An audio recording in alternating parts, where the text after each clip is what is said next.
Welcome to a very, very special episode. This is part of our online education course to accelerate your path forward in regenerative food and agriculture, to help you accelerate your understanding of the complexities of the current food and agriculture system and what broad and deep regeneration can do and what makes it so relevant and interesting. Focusing on what your role can be in this transition, what companies need to be built, what investments need to be made if you're in the position, and what other roles you can play if you happen to work in big food and big ag that are in desperate need of transition. Find out more on investinginregenerativeagriculture.com/course or in the links in the description. Part of this lecture, What is Regenerative Agriculture and Food? We have a friend of the show joining, Ethan Soloviev, for a conversation. We tackle that elephant immediately, talk about why that is the wrong question to ask and what are the 4 paradigms of agriculture. And of course, if you know Ethan and myself, we talk about a lot more. So enjoy.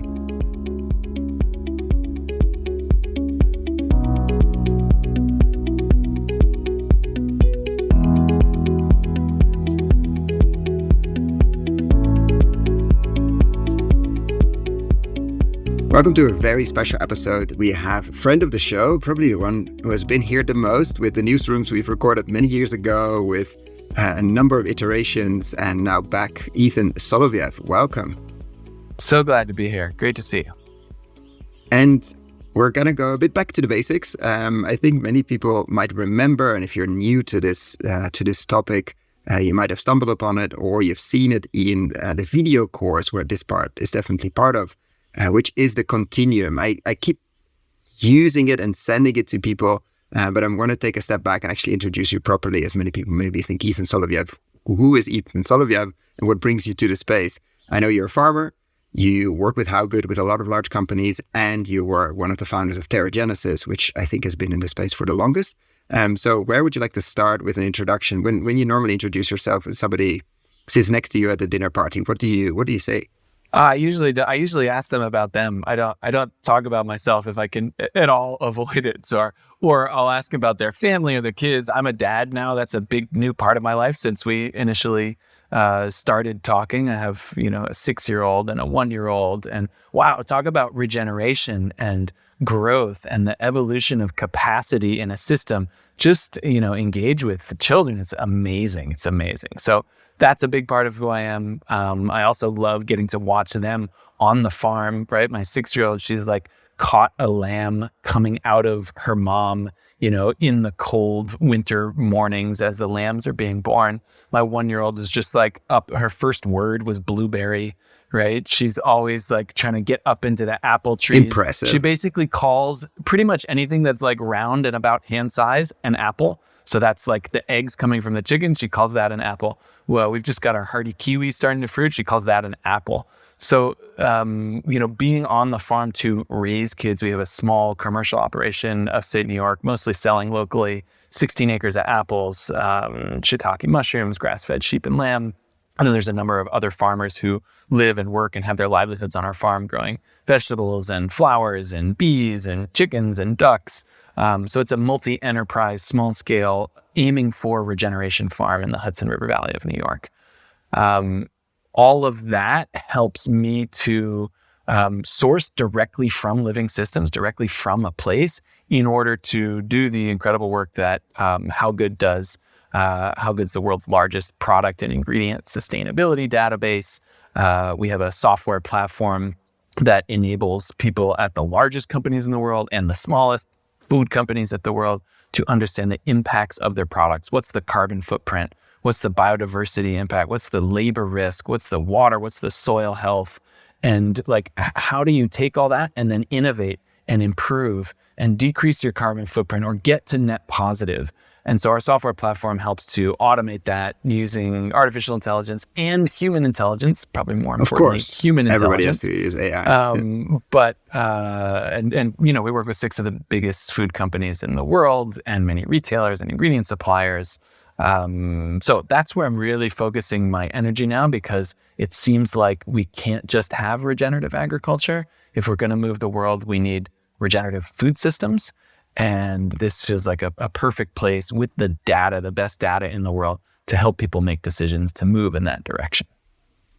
Yeah. So dear listeners, I mean, if you're part of the of the course, we probably send you out right now to either garden or walk or go for a run or do something not in front of the screen. I hope also if you're listening to this as the podcast version, you're doing that and not being somewhere inside. But I think it's safe to say you would understand now why we asked Ethan to do a big part of this introduction piece as he bridges the land and the let's say office building and the headquarter of large food companies. And so when you walk into maybe one of those headquarters, or when somebody asks you the very obvious but very difficult question to answer, I think for many people listening as well, they've had this question and then sort of struggled also maybe at those dinner parties. What do you say when somebody asks you, what is regenerative agriculture? I've heard it somewhere, but I don't really understand what it is. And how do you make sure you don't go into a 2-hour monologue asking for a friend? So it's very similar to the first question you asked me about how do I introduce myself. I don't actually launch in with what regenerative agriculture is. I say, oh, interesting. Where did you hear that? And what do you do again at the company? And what are you looking after? And have you been on any of the farms that you're sourcing from? So I'll learn a little bit about who I'm speaking to, because the response I give needs to be just like agriculture, just like regeneration, needs to be keyed into the context, right? It needs to be designed to land in the right place, not where someone's at. I never recommend meeting people where they're at. I always try to meet people like 3 to 5 steps ahead of where they're at, right? So that they can get a sense of motion and pull and movement and intrigue. So that's all really important before diving in on what is regenerative agriculture. So where they're at, so how would you do that? How do you, when you say 4, 5, 6, 7 steps, is that literally, figuratively? How do you I listen nudge people to the edge? Yeah, I listen for the word that they use to describe what they think about agriculture. And I use the 4 paradigms of agriculture that I've laid out in a paper I'm sure you can link as a resource to kind of hear like what they're thinking about. Are they saying, well, it's really all about efficiency and reducing the inputs and harm? If I hear that sort of language, I think, okay, they're coming from this conservative, this do less harm paradigm. How do I Which is the first paradigm, basically. Second after extractive. The second one, sorry. If what they're saying is, well, look, we just really got to make more money out of our farmers, and I've heard regenerative agriculture can get them to produce more. So, like, can you tell me how to do that? Even more. Right. So you listen for where they're at, and then I try to bring a perspective. Not that I'm right. I never think that any of these are right or even better. But I try to bring a perspective that will be disruptive, that will be like a next step beyond what they're currently seeing, in order to open a space where something new could sprout. And so that's a good bridge. It's a great bridge to, I think, where many people come from in the agriculture and food space. I'm doing just definitely between air quotes, because none of this is easy. None of this is a walk in the park. But let's do less harm. Let's reduce the damage, because we can all, I think, safely see the immense machine we have created in the world food and agriculture system, which is extremely good at what we gave it to do, which is produce as many calories, not looking at any externalities, positive or negative.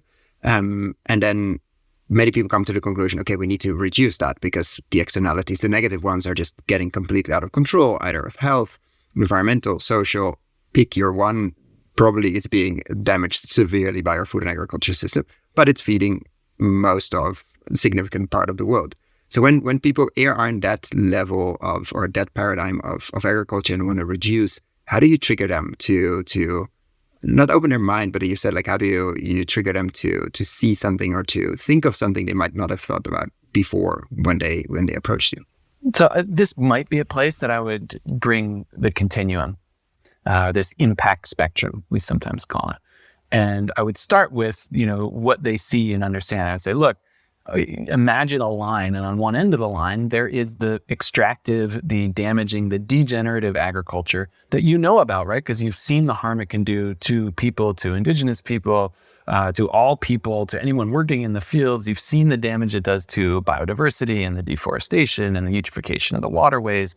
And, a lot of agriculture has been that, at least, since World War II, but even a good ways before that, there's a lot of damage being done. That's one end of the spectrum. That's degenerative. And then you can move sort of up the spectrum. And this is some of what you're talking about right now. How do we do less harm?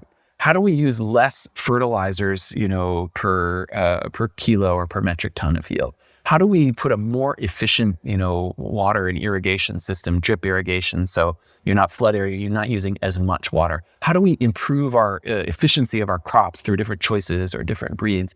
And agriculture has done a lot in this in the last 20 years, especially.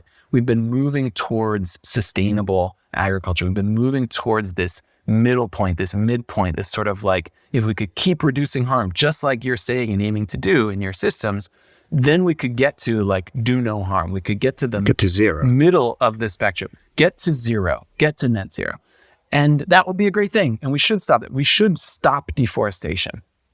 But is that enough? Like if somebody asked you like, how's your relationship with your spouse, your significant other? How's that relationship right now?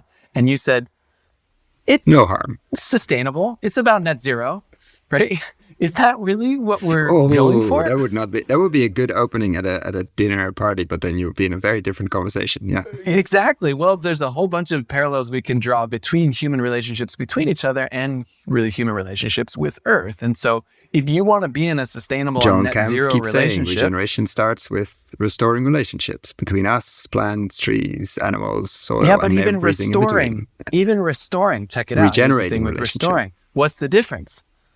Mm-hmm. You tell me. Good point. Restoring What's the difference between restore to what? Restore to some past state. Zero. We go still to zero, which is not so relevant. Which is not enough. So restoring takes a point of view that in the past we had something better, and so we just have to restore it to the before colonization happened here or before the ice age or whatever it was. You're restoring it to some hypothetical past. So what makes regeneration different? Asking from a non-native speaker. It's in the etymology of the word. Generate, it has to do with birth. It has to do with born anew, create anew. So to regenerate is to actually create something that has not been before. That's why we can't go back to any former way of farming or agriculture, or beyond farming or agriculture to a semi-nomadic gatherer hunter. Like we're not going back. We need to regenerate what is new for this time, for these people, for this company, for what you have to do. That's regeneration. And so then you start to step over the midline, right? Then you start to add value. You go into that net positive territory on the spectrum where you're not just stopping deforestation. You're increasing the size of the Amazon rainforest, not just stopping it being cut down. You're not just like using less water. You're having any dirty, polluted water that comes into your farm actually get cleaned as it goes through your process and leave as beautiful, clean drinking water. You're not just getting people to a minimum wage, a sort of net zero. Yeah, they can barely make it. You're actually lifting them up and supporting their agency, their self-determination, their sovereignty with regards to food and culture and spirituality, and like giving them not you can't give it to them, but supporting them to have a very full, big life. So we're stepping over into the realm. We're heading beyond sustainable at the midpoint and towards regeneration. And you can apply this to any part of agriculture. You can look at soils, we can look at trees, we can look at water, we can look at inputs and say, what does it look like on this spectrum as you move away from degeneration and towards regeneration? And you can apply it outside of food and agriculture as well. And so just for people to have this visually, and of course we'll link to the continuum below. Also, we'll talk about why you're using it less and less, but why still, I think visually it's such a powerful, it's basically a big arrow with 2 points on both sides. And one side is the really extractive, degenerative side, where some places of a system might be, some other pieces might be not so much. And on the other side, it gets, in this case, greener and more on the regenerative side. Somewhere in the middle is that weird, sustainable 0 point where we would never be or stay as well, because why would you stay there? But it's a movement, it's a continuum, and regeneration is a verb and not a thing or a destination. And I think there are many people get like, are you a regenerative farmer? Or are you That's the wrong question. Right. That's not, yes or then no? Anytime you get into that binary. Is this regenerative peanut butter? No, I don't know. Like, doesn't like what do you even mean by what is your concept of regeneration? I mean, it really triggers a lot of questions, but it also is an impossible one to answer because it is a continuum and it's never done. First of all, and we don't even know what lies beyond there. Like, we're really not in the dark, but like this is a much longer thing, much more a marathon than a sprint, and definitely not an easy destination to reach. So I just want to put it out there. I know we're gonna overload people with a lot of things, but so we're moving beyond that 0 point, even if we could, that sustainable piece, and going into a lot of these things you mentioned of the cleaning the water and the social piece and the spiritual piece. How do you make sure it doesn't sound too good to be true, first of all? And like sort of in this naive la-la land that sometimes we get sucked into, which is great. But if you're having to make a case in a big company or an investment case or something, then you don't want to be put in that corner of the naive. We already talked about we're not going back to anything. This is going forward. But still, you want to make sure it's sort of grounded in that people can grasp it or connect to it or somehow not like push it away as a nice faraway dream, but we will never get there. Let's not even talk about it. Let's just get to reducing chemical fertilizer, reduce the harm. Like, how do you make sure we get out of that naivety corner? I think part of what the continuum does is it helps people zoom out from where they are currently stuck and see a more whole picture. It helps them see what could be beyond what their current target or goal is. And that's really useful because then it's not necessarily like, sometimes I don't fully describe the spectrum. I just give the basics and I say, what would it look like for your company, for your part of the business to go beyond sustainable? Like, what exists over on that end? So people start to actually build their own bigger mental model and map. And then if you say, okay, and how would that be useful? How would that be valuable for your company if you had incredibly more resilient farmers economically and in terms of the soil to the climate change disruptions that are already happening and are going to get worse and worse? What would that do for you as a company? They go, oh, wow, that would actually significantly reduce the volatility and variability in what we're going to be paying and having supply disruptions and shortages. That does sound good. I can see a way that I would move towards it. So part of it is that I don't paint a picture and evangelize and tell people that they should go there. I help them ground themselves, just like when you get someone out on a farm, which is a really good idea for any individual or company or organization that you want to work with, just to like get their CEO or CPO or COO or CFO or, their executive director or whoever it is who's influential in the company and get them in a living eco-social system, get them on a farm that's moving towards regeneration.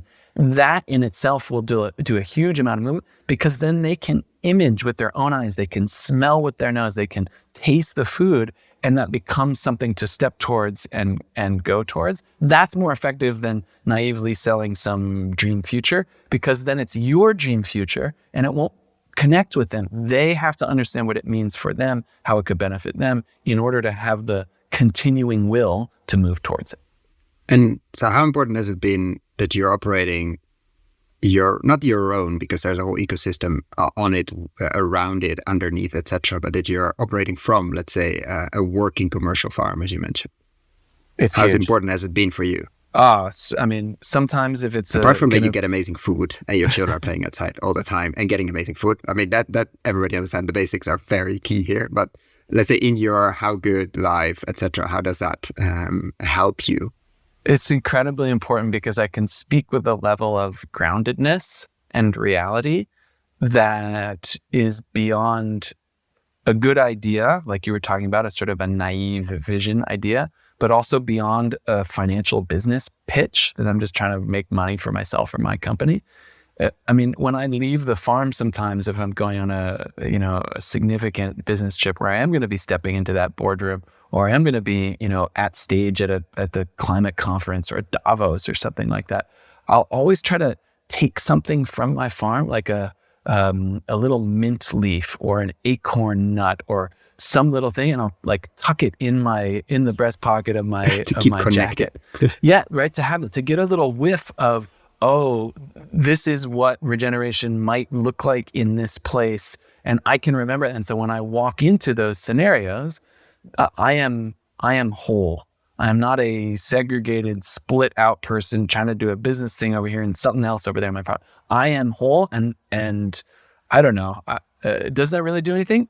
I think it does. HowGood's growing incredibly quickly in the world. It's not, of course, just me, but then other people in the company also. Like, many times people come to this company like to get a job, and then they start a garden. Or, one person came and then left and started their own food business. Another guy planted an agroforestry coffee farm in Brazil, in a backyard in like 200 square meters that had like 57 different species of herbal and medicinal plants in it that he didn't have before joining HowGood. So like, there's something that happens here where the reality of regeneration can be seen, and that infuses everything we do out into the world with what it's going to take on this difficult path to move into regenerative agriculture and regenerative food systems. And what do you say? I mean, you're on stage, you're having a lot of conversations on this techno optimism. We'll get to the levels of regenerative agriculture. I think that the part of the answer is there. And when people are really into, let's intensify as much as possible. I think eco-modernism is another term for that. And somehow put the regeneration piece or regen ag in that corner of, again, the anti-science, the romantic, the low yielding. Often it's like this, okay, if you're going into any kind of sustainability direction, by definition, you're producing less and we're producing more, so you're starving people. That's sort of the very basic discussion there. And so we need more land. And like, how do you, when somebody throws that curveball at you, what do you normally say, or how do you counter that? Or not even counter, what questions do you then throw back? Because I'm imagining that your normal response is asking questions. What context? What questions do you ask back to somebody that throws those curveballs at you? Now, this one I'll just fire right back at them. This is just, at this point in time, it's like, that was a cute perspective, 10 years ago. But now that you have the largest food companies in the world and the largest even chemical companies in the world putting their money in the basket of regenerative agriculture and talking about the benefits that it's creating for large and small farmers around the world, that argument is just not really tenable anymore. Like, it's not anti-science. It's not low yielding, right? You can listen to John Kempf about this. He and I had a great conversation where he was like, there's no yield drop if you switch to regenerative agriculture. That's just bad agronomy. Like, if you've got good agronomy that is tuned into regenerative agriculture, you don't have the yield drop. You maintain yields and build soil health and build the potential for higher yields down the road. So, I would also say Fast station, not interesting or not relevant anymore as a point. 10 years ago, maybe. Yes. I think that there's look, part of that argument came because there was 50 years of intensive research, millions, probably billions of dollars that went into focus on industrial, mechanized, conventional, input-heavy agriculture. But the interesting piece, when you say it like that, like it suggests as a narrative that this is not industrial, not mechanized, which I just want to put out there, can absolutely be. And like the extracted, like that's an interesting narrative, because sort of in our mind we go, okay, so the other side must be hand. Nope, that's wrong. You didn't quite catch the angle. So I'm telling the story of why people got to the thought that regenerative agriculture wasn't this, which is so much effort in that space generated a huge amount of yield, a huge productivity. But now some of that same research money, some of that same focus with some of those same systems are beginning to turn towards regenerative agriculture. And the expanses that we're having there, the growth that's happening at the large scale and at the small scale, are really powerful and significant. So regenerative agriculture is not about what size farming you do. It's not about whether you're hand tools or gigantic tractor. It's not about where you are in the world. It is about how you generate outcomes in the farming system you have. And those outcomes are economic. They are yield. They are also ecological and cultural and social. And so regenerative agriculture looks at what outcomes do we generate, not even the practices, right? That's one of the reasons that the continuum that I did is cool and it's useful. It's good to see and understand, but it also isn't enough because I preset what I thought some of the practices were along that continuum more than a decade ago now. And actually they all hold pretty true. So that's a good, indicator of I was a bit ahead at that point. And it wasn't just me. I learned from others in doing that. But also it's not quite enough because there are no regenerative agriculture practices, right? There's only outcomes that we're aiming for. And farmers get the creativity in collaboration with their supply system and with their downstream partners and customers. They should get the freedom to figure out what practices, what behaviors, what approaches are going to work in order to achieve these regenerative outcomes in the system. So now, I hear there a thing like a narrative. We're very early. We are very early in terms of even knowing what agriculture systems with this new focus could look like in terms of yield, in terms of like the research that's being put into it has yielded enormous, like that kind of energy and resources have yielded an enormous outcome in the industrial extractive side, and now we're starting to put that into regenerative, and we're early on in terms of even what's the potential in terms of biomass, of biodiversity, in terms of nutrient density, in terms of a lot of things. And then let's go back to, you said the continuum holds up pretty well, but before we started recording, you mentioned you use more and more the 4 levels of regenerative agriculture and the different paradigms. Let's unpack them a bit more and see why you started using that more, because it feels sort of like the continuum, but then in 3D. Like we add a level of complexity to it, which definitely, like, read the continuum first, get comfortable with that. But there are some more layers to it now, or at least that's how you at the moment describe it. Definitely. And I want to just go back 1 minute before we do that, because you said something like we're early in it. I think we're early in large scale industrial agriculture turning its attention to regen.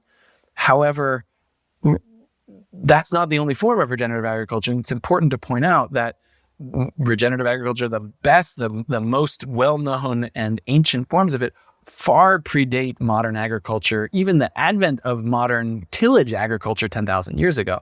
Regenerative agriculture lived with indigenous communities and still does with some of those same communities to this very day, but it doesn't look necessarily like what large-scale monoculture industrial agriculture looks like. So regenerative agriculture can have a great diversity. You can have a small-scale vegan farm that's doing regenerative agriculture. You can have a mid-scale organic market garden. You can have, regenerative rangeland grazing, whether that's in what's now called the United States, or it's Maasai herders in Kenya, right, who have been doing it for generations. So there are many forms of regenerative agriculture. And one of the things one of the things I invite you all who are listening to this to be aware of and push back against is any sort of purity or fundamentalism about what regenerative agriculture is, because that actually kills the diversity that we need. It kills the diversity of the world to say there's only one way and it's my way.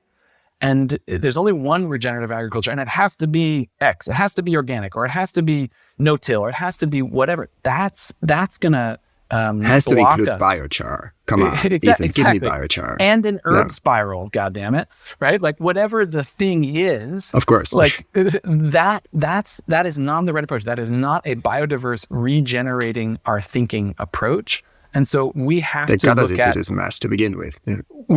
Exactly. We have to look at the diversity going forward. We can't have a fundamentalist mind about what regeneration is and try to wall it off, because to your point there, that is the mentality that got us into where we are right now. And so we have to break that while also working hard to uphold the integrity of what regenerative agriculture is and can be, and to make sure we're focusing on outcomes, on what is actually happening, and not just like improving outcomes a little bit, but actually getting towards the point where it's net zero, actually getting beyond carbon neutral and towards carbon sequestering, towards biodiversity enhancing, not just like, there's a little more biodiversity in my big monoculture field, so now it's regenerative, right?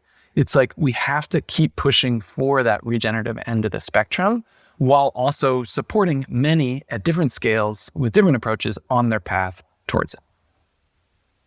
Okay, so you want to loop us back to our paradigms question now that we touched that important Absolutely. point? Yeah, no, I absolutely want, because that's that touches exactly the paradigms and the context of whoever is listening in whatever context, and how, what is a logical next step, or what would be a next paradigm for them.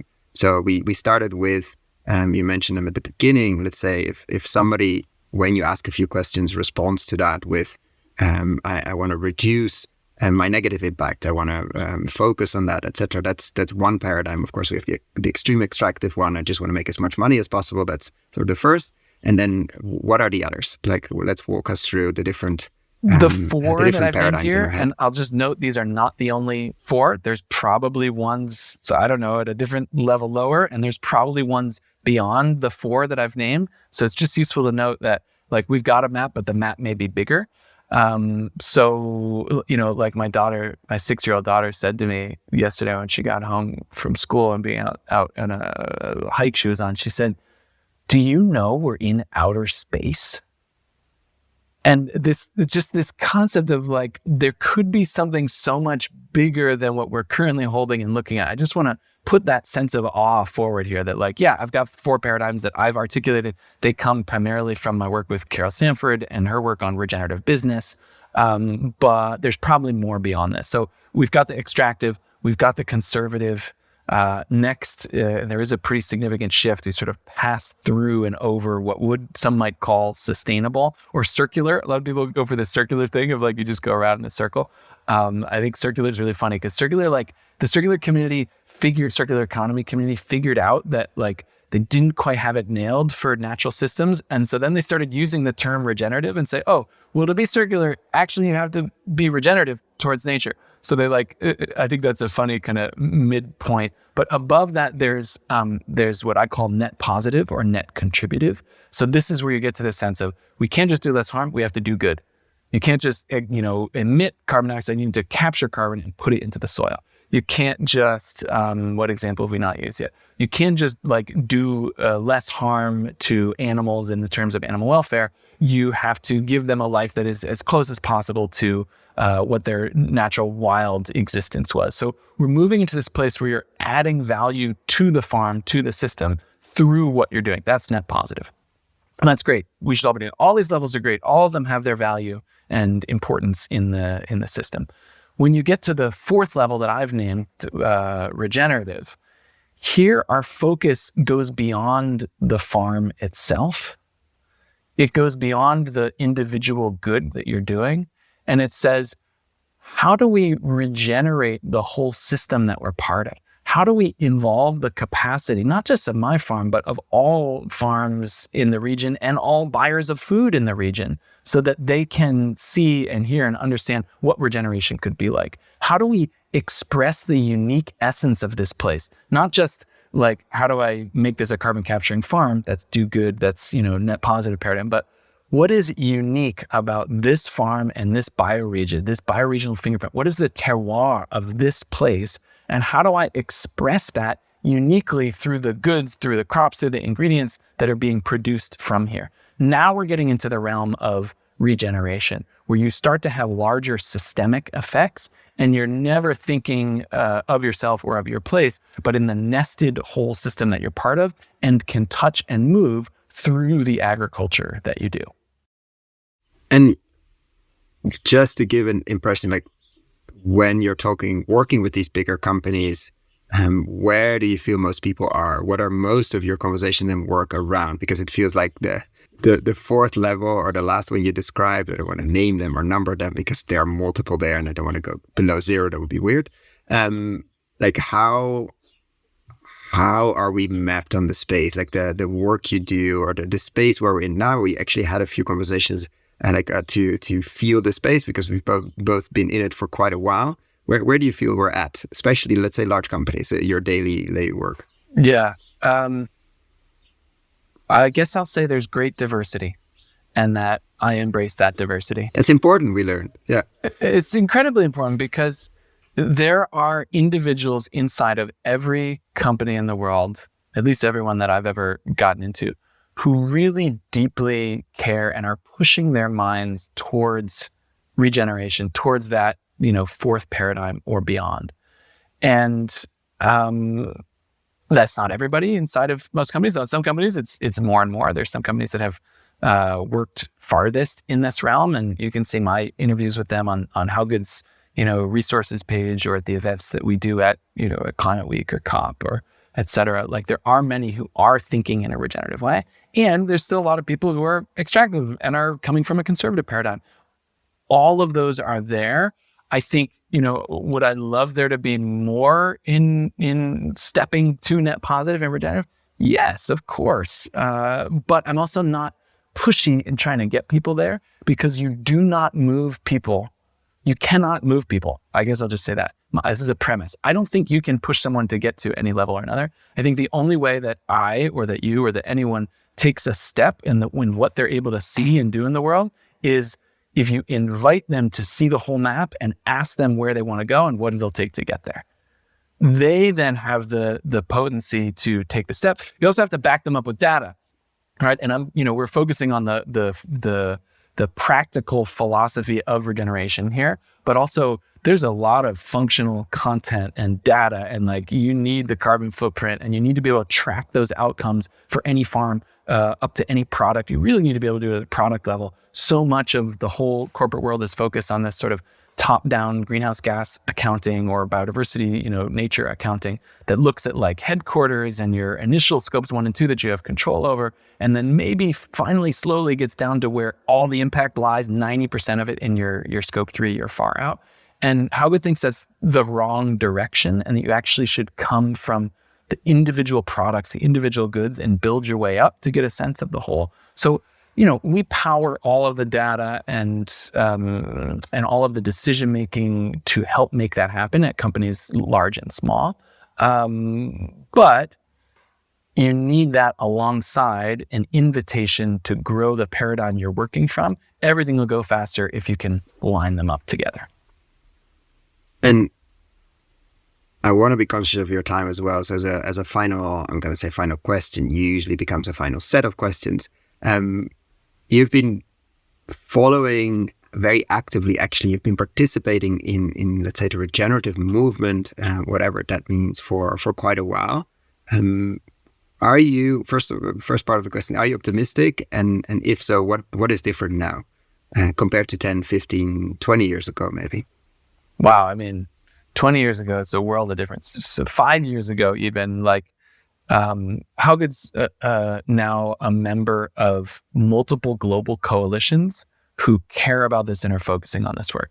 So there's the Sustainable Markets Initiative, which is doing incredible work, put out a great report last year called Scaling Regenerative Farming that's freely available. And there's going to be another one coming out around the time of COP that's more of an implementation plan.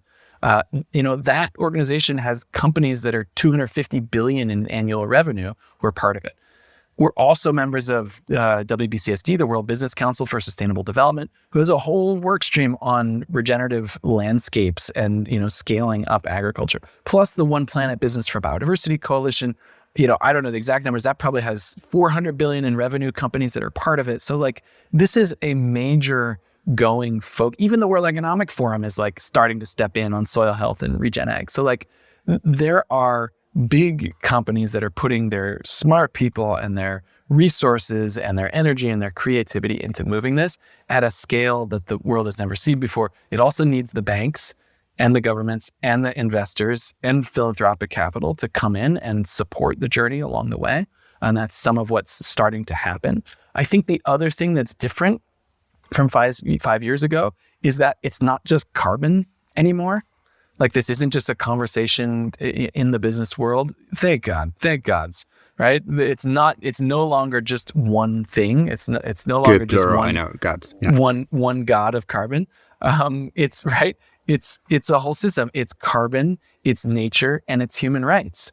And all of those are nested within each other, and we have to do all, and you have to have data for all of it. HowGood has, from the beginning, for 17 years now, been pulling the data together for each of these different parts so that you can see it as one whole and make decisions that, don't improve you on carbon, but screw you on biodiversity.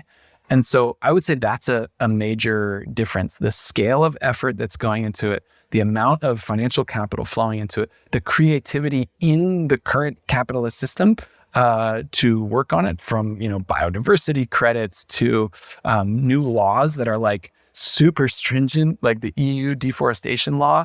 I don't know if you've looked into it, but like companies who don't comply with this law, the fees are penalty massive. It's 4% plus of your annual revenue in Europe if you get caught out, with any deforestation for 6 top commodities. So there is a rising to the difficult occasion that is good and is happening. Am I optimistic? I don't know. Climate change is moving faster than anyone thought. Antarctica, is melting. The Mediterranean is boiling. I think a change that is just starting to happen but we'll likely see more of and hear a lot about, in Dubai this year, is getting adaptation as well supported and funded alongside the efforts towards mitigation. So you should check out Probable Futures, I think is the name of the outfit, which basically says, look, it's not a green tech utopia where we're going to solve this. It's probably not the day after tomorrow global catastrophe, that the media says it could be. It's probably going to be somewhere in between if you look probabilistically. And so that might not mean 1.5 degrees, it might mean 2 degrees or 3 degrees or 4 degrees warming. And so what's the world going to look like in that scenario? And they've got these great, this is public, maps that you can see and download the data. How are we going to adapt? How is agriculture going to adapt? How are we preparing for the changes that are most likely to come so that we can keep producing significant amounts of food and nutrition for the people of the world, and on all the other beings of the world? So I think that is I'm stepping a little beyond where much of the conversation is right now to say, here's what I think is important and what we should go towards. And, we've got artificial intelligence to help us out with that now in a way that we never had before. We've got indigenous wisdom and leaders stepping to the fore. They haven't gone away. They're here. They're being listened to like never before. And I think there's some converging forces that are important for us to pull all together into one whole system. So I don't know. I'm not pessimistic. I'm not sure I'm optimistic. It's going to be an interesting next couple decades. So many follow-up questions, but we're not going to go there, as that will be a 3-hour interview, which we'll do over time, where we have Ethan back very regularly, which is amazing. But I want to ask from a very basic question, and you've seen that, and I know you've spoken about it, but on the consumer side or the customer side, I know some people hate the word consumer. What have we seen there? Is that different now as well? Or is a very generalized term, but do we see interest from people buying food for these kind of things? Very basic. Yes, absolutely. I mean, I generally think of them as citizens or eaters, because usually when you say customer, that means something different to each step in the supply system. So, but yes, the individuals who are eating food, which also includes you and me and everyone I know of on the planet, there is motion towards more regenerative. Most people don't know about regenerative, but anyone who learns about regenerative immediately wants more of it. It's so much sexier than sustainable. Organic, right? Or something. Yeah, regenerative is just it's a great story. And so you're seeing the brands that move towards regeneration, they're doing well in the marketplace. You're seeing companies that are more transparent, even if they're not regenerative yet, but they're as if you could ever get there. But even if they're on their journey and they're just starting their journey, being transparent and telling the story along the way is working. We just did just one example, and there's a press release out about this.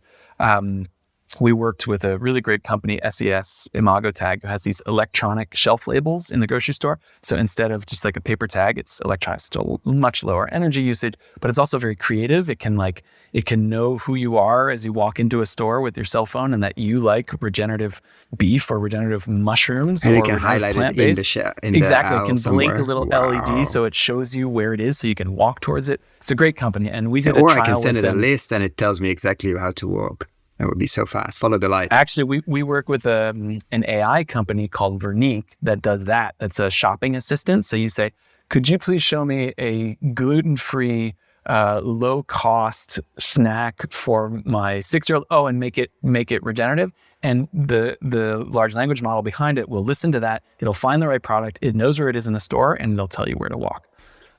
So all of that is coming. Sorry, but let's go back to the press release. In this press release, we basically showed the results of some trials in a small store, not particularly, it's not massive, it's not tiny, store in London, in Belsize Park, and we put little labels on it to help shoppers find the more sustainable foods, the more regenerative foods, and they say little things like climate friendly or fair labor. Right? I'm not trying to teach people about the spectrums, right? I'm just trying to give them so that they can make a decision off of.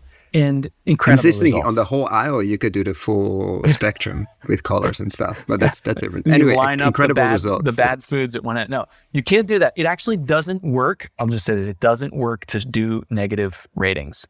It really works to do a small number of the most successful products and then help people find them. But telling people that 70% of their food sucks, just, it doesn't go over well. Retailers don't like it either. Makes them depressed. So in this example, we saw significant lifts, 25 to 45% lifts in sales of the products that were fair labor or climate friendly or water smart. Right. And it was a short trial, but it mirrors what we've seen every trial we've ever done. Wow. Where we do this positives only rating system using HowGood's data. It's an immense, right? We're crunching 100,000 data points for every product essentially that we're doing it for, but we put it into 2 words that are really simple to understand and the sales go up. So this is being mirrored. McKinsey put out a report on this earlier this year. It mirrors the results from NYU and IRI and the work that they've done. So consumers are heading in this direction, especially millennials and Gen Z. They want better food. Impact matters. They're willing to pay for it. Is this a blanket statement across the whole world? Maybe not. There's some differences. We're going to see in Dubai, we're doing some really exciting trials with a retailer there where we'll get to see a little bit in a different cultural context. Does this same thing happen? But by and large, I would say, yes. Now it is different than 5 years ago. You can go in this direction and expect greater benefit for the earth and greater benefit for your financial bottom line. Even as we're battling in many places inflation, and organic is actually being hurt in some places. So that's an interesting movement, or an interesting moment in time. Like you see for the first time growth numbers of organic and not there, or actually reducing in some places specific products, etc. But there's it didn't go through the sky or to the sky as it always went. But these kind of data show very interesting early results. So I want to thank you so much for kicking us off here, for giving us a look into your daily life, first of all, in your daily work, in your mind, and that we should definitely use the continuum as an intro, but then there are many more layers and many more levels, and it's a 3D world we live in. So let's not get stuck in 2D, but let's make it visual and make sure we move on in your own context and with your own speed, and whatever it takes and whatever is necessary. So thank you so much, Ethan. Great. And I'd say last point, yes, you're on speed, but let's go fast. There's a lot of change. There's a lot of levels we got to walk up, a lot of earth and, humans to work with towards regeneration. So come on, let's go. Let's get going.